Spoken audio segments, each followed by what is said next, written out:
Hello everyone. So today we will study industrial botany, unit 3, unit 4 and unit 5. Basically in unit 3 we will study flower-based industries.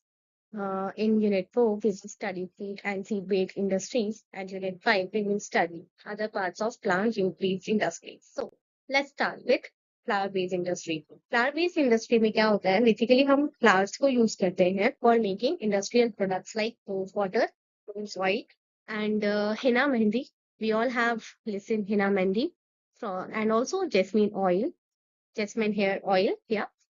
So let's start with our raw material.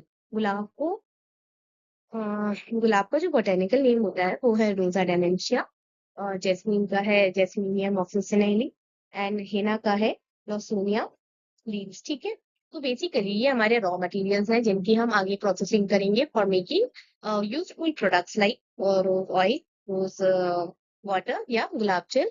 ठीक है, सबसे पहले क्या होगा, collection of raw material होगा, यानी हम हमारे फ्लावर्स को कलेक्ट करेंगे, सबसे पहले यही प्रोसेस होगा। देन उसके बाद उनका डिस्टिलेशन होगा। डिस्टिलेशन हम एक प्रोसीजर होती है, ठीक है, जिसमें क्या होता है, प्लांट्स को हम पानी में भिगा के रखते हैं, ठीक है, उसको हम हाइड्रो डिस्टिलेशन कहते हैं। और इसी तरह एक और प्रोसेस होती है जिसको हम क्या कहते हैं, स्टीम डिस्टिलेशन कहते हैं। तो ये इसका सेकेंड स्टेप होता है प्रोसेसिंग का। Then in unit sorry step 3 इनका एक एक्सट्रैक्शन होता है। ये होता है सॉल्वेंट एक्सट्रैक्शन या कभी कभी सॉल्वेंट एक्सट्रैक्शन हम डेलिकेट फ्लावर्स के लिए करते हैं। सॉल्वेंट एक्सट्रैक्शन एक प्रोसेस होती है जिससे हम रोज ऑयल को निकाल सकते हैं, ठीक है। Then we can see step 4 जिसमें हम फिल्टरेशन और प्योरिफिकेशन की बात करेंगे, उसको फिल्टर करेंगे। देन हम उसका प्योरिफिकेशन करेंगे। फिल्टरेशन हम सेंट्रीफ्यूज से भी कर सकते हैं। सेंट्रीफ्यूगेशन एक टेक्निक होती है जिसमें हम सेंट्रीफ्यूज करते हैं डिफरेंट पार्टिकल्स को या कोई भी हमारा जो मटेरियल होता है उसको डेंसिटी के बेसिस पे सेपरेट करते हैं। तो ये इसका एक फिल्टरेशन प्रोसेस है। फिर इसका ब्लेंडिंग किया जाता है विद अल्कोहल एंड फिक्सेशन। जो भी हमारे अल्कोहल है या इथेनॉल है उसके साथ इसको मिक्स करके इसको डाइल्यूट किया जाता है, इसकी क्वांटिटी बढ़ाई जाती है और देन फिर हमारे जो भी प्रोडक्ट्स हैं वो बनाए जाते हैं, ठीक है। लास्ट स्टेप क्या होता है, इसका पैकेजिंग होता है जिसमें हम आइडियली इन सब चीजों को पैक करते हैं। We can see in this table हमने जो प्रोडक्ट्स मिले हैं जैसे rose oil, jasmine oil, rose water, herbal perfumes, ठीक है, ये सारे हमारे इंडस्ट्रियल प्रोडक्ट्स हैं और ये सारे ही इकोनॉमिकली इम्पोर्टेंट होते हैं क्योंकि ये हमें एम्प्लॉयमेंट प्रोवाइड करते हैं, ठीक है। और कॉस्मेटिक में, स्पा इंडस्ट्री में, मेडिसिन में, इन सब चीजों में ये बहुत ज्यादा यूज होते हैं, ठीक है। फिर हम परफ्यूम प्रोडक्ट्स की बात करते हैं। तो देखिए गुलाब जो है, गुलाब बहुत ही डेलिकेट फ्लावर होता है, या वी ऑल नो दैट गुलाब बहुत डेलिकेट फ्लावर होता है। इससे हम रोज ऑयल बना सकते हैं, रोज वाटर भी बना सकते हैं, ठीक है। As we have discuss previously, jasmine के बारे में हमने पढ़ा, हिना के भी कुछ ऐसे ही प्रोडक्ट्स होते हैं जैसे हमारी मेहंदी होती है। जैस्मीन से भी सॉल्वेंट एक्सट्रैक्शन मेथड से हम जैस्मीन का भी हेयर ऑयल बना सकते हैं, ठीक है, जिसका बहुत ज्यादा इकोनॉमिक इम्पोर्टेंस होता है इन प्रोवाइडिंग एम्प्लॉयमेंट। या then we will study flower based food colours. Food colours क्या होते हैं, जैसे हमने कभी देखा है जलेबी में जो ऊपर ऑरेंज कलर होता है, it is actually the artificial food colour. तो ये सब बनते कैसे हैं, तो फूड कलर बेसिकली बनते कैसे हैं, तो या तो वो नेचुरल वे में बनेंगे या आर्टिफिशियल वे में बनेंगे, ठीक है। सो इनकी नेचुरल प्रोसेसिंग कैसे होगी, नेचुरल हम इसे डायरेक्ट अपने जो फ्लावर्स हैं, ट्रीज हैं, लीव्स हैं, इन सबसे ले सकते हैं। और आर्टिफिशियली तो फिर हम इन्हें अपने जो केमिकल्स होते हैं उनसे बनाते हैं, ठीक है। सो कलर इंडस्ट्री में हम बस इतना ही पढ़ेंगे कि जो हमारे नेचुरल कलर्स हैं वो कैसे बनते हैं और जो आर्टिफिशियल कलर्स है वो कैसे बनते हैं। तो सबसे पहले हम इसका प्रोसीजर देखेंगे कि पहले हम उसको कलेक्शन करेंगे, फिर उसकी ड्राइंग होगी, देन हम उसका पानी एक्सट्रैक्ट करेंगे, देन उसका फिल्टरेशन होगा, फिर हम उसको लो कंसंट्रेशन पे उसको ड्राई करने के लिए रख देंगे एंड तो फिर पाउडर फॉर्म होगा, उसको हम अपने पास पैकेजिंग के लिए रखेंगे, ठीक है। We can see the different type of natural colour ingredients यहाँ पे दिखाए गए हैं। जैसे हम पलाश से भी ऑरेंज कलर, येलोइश कलर बना सकते हैं, ठीक है। हर्बल होली कलर्स जो हमारे होते हैं वो बेसिकली फ्लावर्स से बनते हैं, ठीक है।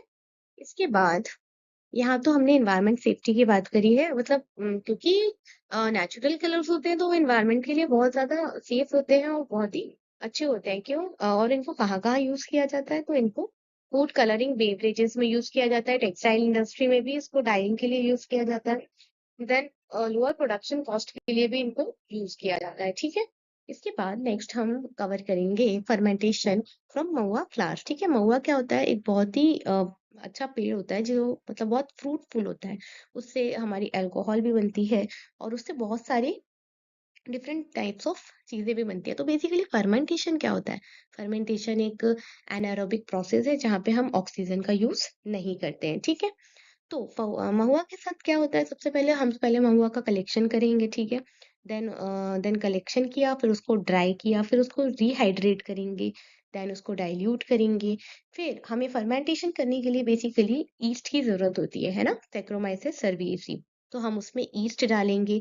देन जब उसमें ईस्ट गई तो उसमें कुछ बायोकेमिकल रिएक्शंस होंगे। ठीक है, और वो क्या सा जैसे इडली होती है, इडली में ऊपर जब हम इडली बनाते हैं तो उसका बैटर जो होता है उसमें जब हम ईस्ट डालते हैं तो वो कैसा हो जाता है? पूरा फर्मेंट हो जाता है।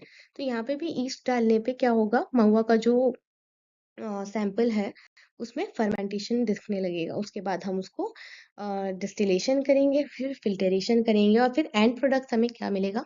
Alcoholic beverages, ethanol, solvent and industrial alcohol, ये सब हमें उसमें मिल जाएगा। ठीक है, इसका इकोनॉमिक इंपॉर्टेंस क्या है? तो ये हमारा ट्राइबल लाइवलीहुड के काम आता है, लो कॉस्ट अल्कोहल प्रोडक्शन करेंगे। ठीक है, इंडस्ट्रियल एप्लीकेशन है, ये सब क्या है? इसकी इकोनॉमिक इंपॉर्टेंस है।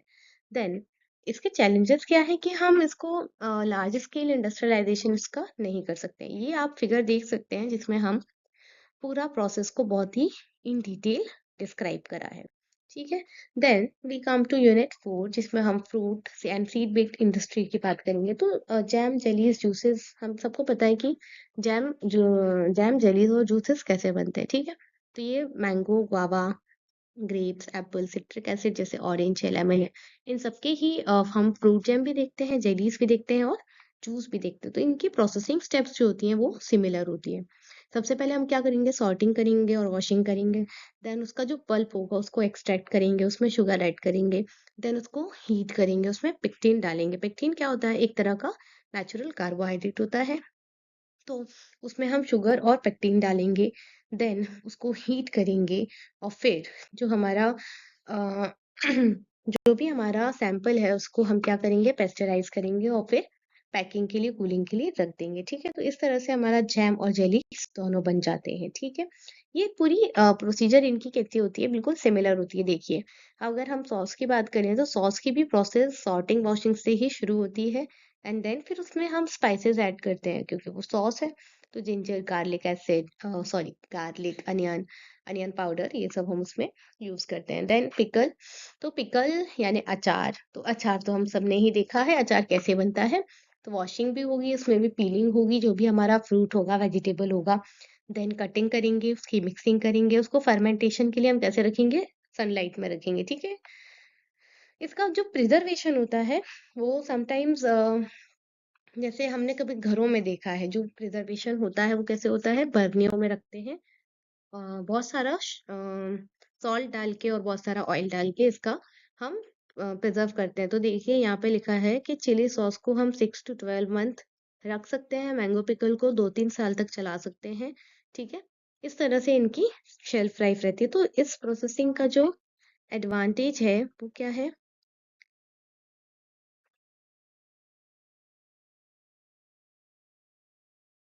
देन हम आते हैं पोहा एंड दाल इंडस्ट्री पे। ठीक है, तो पोहा और दाल industry basically we can say इसका भी जो रॉ मटेरियल है वो क्या है?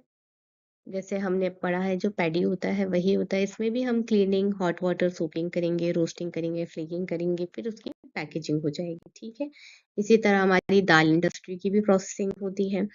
देन हम आते हैं हमारी जो एडिबल ऑयल इंडस्ट्री है वो भी इसी तरह है। देखिए, सबसे पहले क्लीनिंग होगी, देन क्रशिंग होगा, then solvent extraction, refining and then packaging होगी। ठीक है, अब हम हमारी यूनिट 5 देखते हैं। तो यूनिट 5 में बेसिकली हम क्या शुगर एंड जेगरी इंडस्ट्री पढ़ेंगे। तो देखिए यहाँ पे मैंने इमेजेस से बहुत अच्छे से बताया है कि इसकी प्रोसेसिंग स्टेप्स कैसे होगी? तो सबसे पहले हम क्या करेंगे, कल्टीवेशन करेंगे, देन हार्वेस्टिंग करेंगे, क्रशिंग करेंगे, देन इसका एवापोरेशन होगा, उसको हम जूस में डालेंगे, ठीक है? तो कंसंट्रेट करेंगे शुगर डाल के, लाइम डाल के। लाइम क्यों डाला गया है यहाँ पे? तो लाइम इम्प्योरिटीज को हटाने के लिए डाला गया है, ठीक है? फिर इसको क्रिस्टलाइज करेंगे, फिर इसका सेंट्रीफ्यूगेशन होगा, फिर ड्राइंग और पैकिंग होगा। तो देन हमें क्या मिलेगा? शुगर केन से हमें जो प्रोडक्ट मिलता है वो बेसिकली जैगरी रहता है ना? तो हमें जैगरी मिलेगा यहाँ पे। और मोलासेस जो रहता है वो इसका बाय प्रोडक्ट होता है, जो कि हम कहाँ यूज करते हैं? अपनी अल्कोहल इंडस्ट्री में यूज करते हैं, ठीक है? देन हम देख सकते हैं जूट एंड अगरबत्ती की जो इंडस्ट्री है उसके बारे में। तो जूट एंड अगरबत्ती की जो इंडस्ट्री है, देखिए सबसे पहले अगरबत्ती के लिए जो हमारा रॉ मटेरियल होता है वो क्या है? बैम्बू स्टिक है, चारकोल पाउडर है, बाइंडिंग एजेंट है। बाइंडिंग एजेंट में बेसिकली हम ग्लू का यूज कर रहे हैं, ठीक है? जो हमारा नेचुरल ग्लू होता है या तो स्टार्च होता है, ठीक है? फिर इसकी प्रोसेसिंग कैसे होगी? तो बैम्बू कट होंगे, ठीक है? स्टिक साइजिंग करेंगे, फिर ड्राइंग करेंगे, then packing and supplying of अगरबत्तीज। या इसके बाद जो हमारा नेक्स्ट टॉपिक है वो है project proposal preparation for establishment industry. किसी भी इंडस्ट्री को डालने के लिए सबसे पहले हमें उसका प्रोजेक्ट को प्रपोज करना होता है, ठीक है? तो वो प्रोजेक्ट क्या क्या कंटेन करना चाहिए? तो वो टाइटल करना चाहिए, मार्केट एनालिसिस होना चाहिए उसमें, ठीक है?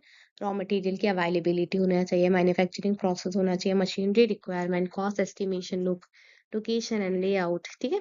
All these things should be under the proposal. Proposal के अंदर ये सारी चीजें होनी चाहिए। So here we have and thank you.